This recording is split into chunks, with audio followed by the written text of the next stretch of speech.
I openly talk about how I love therapy and I go to therapy willingly, like regularly, and I don't think I'll ever break up with her. And I was just like talking to somebody about it and come to find out we both go to her and we both love her. So it was very validating. And now I joke with her how I'm like, that person and I can start coming to therapy together and save money on it, even though it would be weird.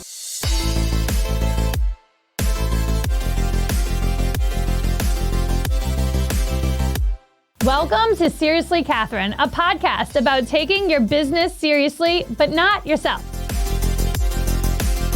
Okay, so this week's hot take was inspired by my amazing friend, Kathleen McLean. She is a leader in the Capital Region when it comes to equity, leadership, being a woman in leadership. She's amazing. She's one of those women in my life that I like to point out has an awesome business, awesome career, and also a really amazing marriage, or it seems like it, right? Sometimes she'll put unsolicited marriage advice on Facebook.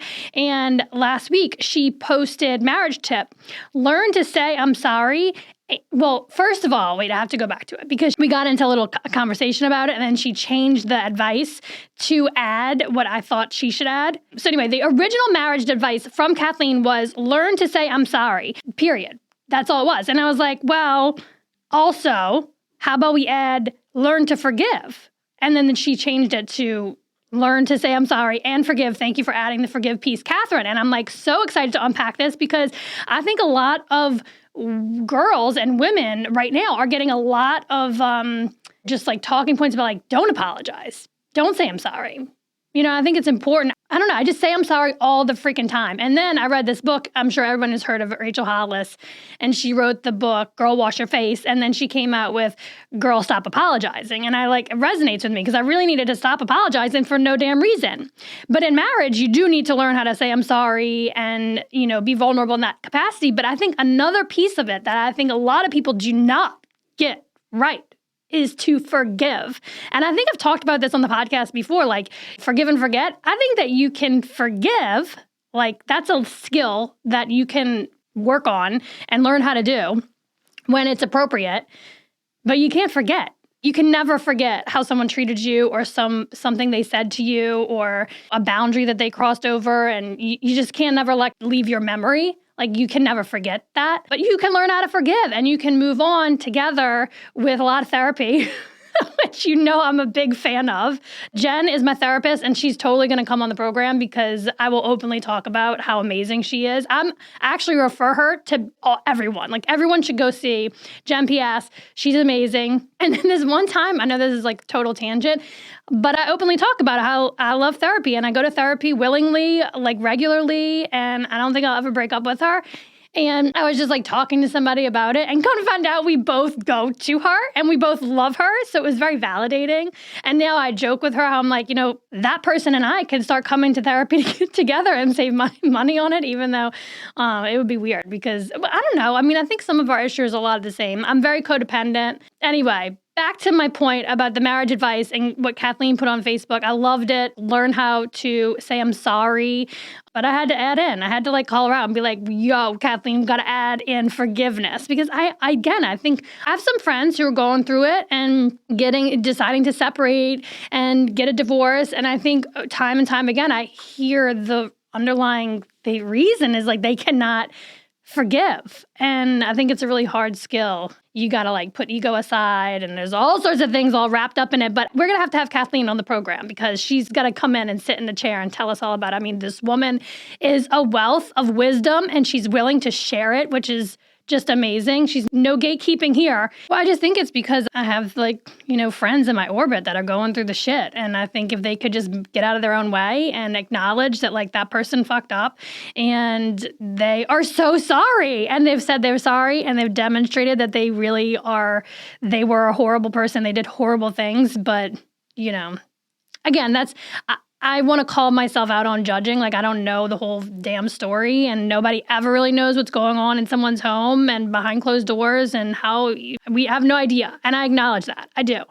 I guess in my experience, though, My husband and I have we've been married 12 years. We moved across the country with each other. That was the first time that we had ever lived with each other after dating I think we dated for like 6 or 7 years, and then we moved up here, then we got married. That was like the first time we ever lived together. We've been through it, man. We've been through ups and downs, and there's been some of that I've had to work through. Like, you know what? Like, that is in the past, and you gotta. And like, it's one of those things. It's not about letting it go. It's like, it's just about like accepting, like, that is what that's what happened. And we're both moving forward together. And at the end result is like, we want to be together. We want to have this awesome family and respect for each other. And so I think it's not just one of us apologize. All right, that's what I have to say about that. But listen, I am no expert in any of this. I'm figuring it out, and this is just in my personal opinion, and that personal opinion can change. So slide into my DMs and let me know what you think. I would love to hear about you and your stories and your experiences. Okay, so if you know me, you know that I love what I do, and I'm a workaholic. So if I ever have a chance to get away, I can't go too far away without my kids and without being so far away from work. The Adelphi is my go-to. What's really great about the Adelphi is that it has everything you need. It's right there on Broadway. It has a restaurant. It's got the breakfast joint. It's got it all. And the room service is amazing. So last Christmas, we did Christmas Day night at the Adelphi. We booked the Polaris suite, which is really special because it has a hot tub on the balcony. And the kids loved it. It was so much fun. We ordered room service, and it was just like the most special thing. And again, it's got a jacuzzi. I mean, who doesn't want to use a jacuzzi at the Adelphi? If you don't have the opportunity to stay at the Adelphi, you can still go and hang out in their lobby or eat at their restaurants. The best sushi in town, by far, I believe, is at the Adelphi. You should get the rainbow roll. You can thank me later. It's delicious. It's absolutely the bomb. If you are local and you need a night off or a night away, don't go too far. Go right there to the Adelphi. Book yourself a room, have dinner there, have breakfast in the morning, and you'll feel like a totally different person when you wake up. This just in, Saratoga Living has published the 5 most popular dishes at 5 of Saratoga's most popular restaurants. Now, each of these dishes came from the restaurant, and this is like scientific. This isn't just somebody's opinion. This is like what people are buying at these restaurants. So the restaurants told us exactly what their top dishes are. And I'm so excited to share this and talk about it because I have an opinion. I mean, as you know, I support my local economy by eating out a lot. Lunch, breakfast, dinner, coffee, anything. I'll eat out. I love it. So let's dig in. No pun. Did you see what I did there? Okay.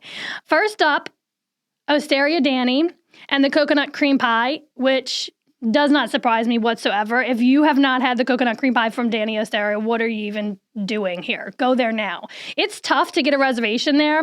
They do things old school. You got to call, you got to leave a message. Somebody calls you back. You may or may not get in. Track season is crazy. So take advantage of the winter wonderland that we have up here and go eat there. I mean, even just the rest of the food is good, but the dessert, that's like everybody does get the coconut cream pie there. Savor them. Next up is Boca Bistro and the stuffed dates. And I have a very strong opinion about this because I historically don't like dates. I don't think I ever had a date until I ate at Boca Bistro. Boca Bistro is like tapas style, Mediterranean. So everyone's sharing everything. And this is like when they opened and it was tapas and shareable plates. This is the first restaurant that ever did this in Saratoga. So OG. And somebody at the table ordered stuffed dates. And I was like, oh my God, I'm not going to eat that. But then I did. And they're bacon wrapped, which, I mean, anything bacon wrapped is gonna be delicious. Yes, I agree with the stuffed dates. Seneca pierogies, that's number 3. And not even number 3, they're just like all the top 5. This isn't ranking. I mean, maybe I should rank them at the end of this. But the pierogies at Seneca, agreed. They're delicious. This is another one. I don't think I had pierogies until I ate at Seneca. I mean, you gotta understand, Margie raised me on fast food. Like every night of the week, we were eating another drive-through establishment, which I was not complaining when I was 10. But actually, this is such a true story. And Mark's parents will tell you. The first time that I went there to their house, like meet them, it was like Thanksgiving or some sort of like holiday, like everyone was there. And they were like, anyway, I don't even know how to tell the story. I feel like Mark needs to tell the story. But there was like a point in time when I went to eat over there.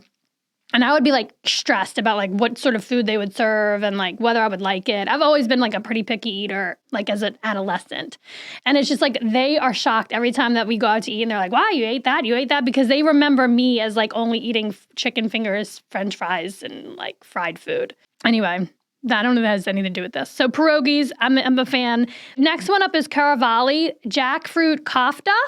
I think I'm pronouncing it right. Kofta, it's a meatball-like dish that originated in Persia, is traditionally made with a mixture of ground beef and lamb. Okay, I'm in. Whatever it is, I'll eat it. It's delicious. But jackfruit with ground beef and lamb. I don't think I've ever had a jackfruit. Okay, correction here. I love this when I learn new things right away. So traditionally, kofta is made with ground beef and lamb, but at Karavali, I could have just kept reading this description. The meat is subbed for potatoes and jackfruit, a fleshy fruit that's a staple of a plant-based diet, and they're served with a coconut pineapple sauce. Okay, so I have a very strong excuse to go eat at Karavali. Karavali is delicious. I mean, everything on their menu is delish.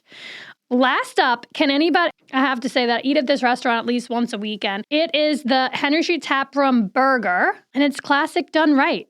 I approve of this message. And now, should I rank them?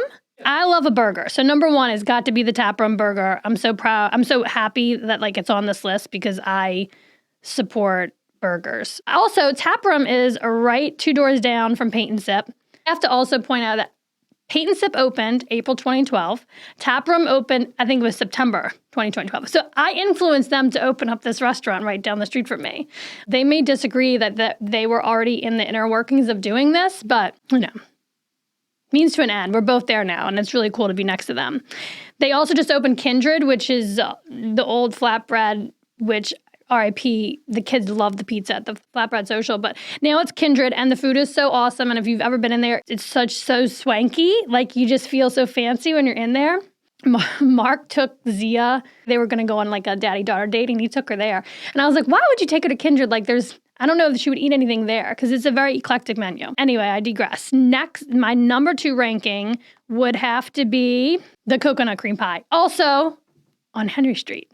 This is not an ad for Henry Street. I'm a fan. So you go get a burger from Henry Street Taproom, then don't get dessert there. Go to Danny's. Again, you got to make a reservation for this place because you cannot just walk into Danny's and think you're going to get coconut pie and a table. No, you got to plan ahead. And then I would say number 3, pierogies. I would say number 4, jackfruit kofta. That is so interesting to me. I'm flipping them. Number 3, the kofta from Karavali, then pierogies, and then the stuffed dates. Because, again, dates, but they're bacon wrapped, so that's how they get in. All right, that's all I got for you. That's what's hot in Saratoga Springs from Saratoga Living After Hours. And if you want any information about anything I mentioned, you can go clickety-click the link in the show notes. Thank you for listening to this podcast. And if you want to connect with me, slide into my DMs on Instagram. My handle is Catherine Hover.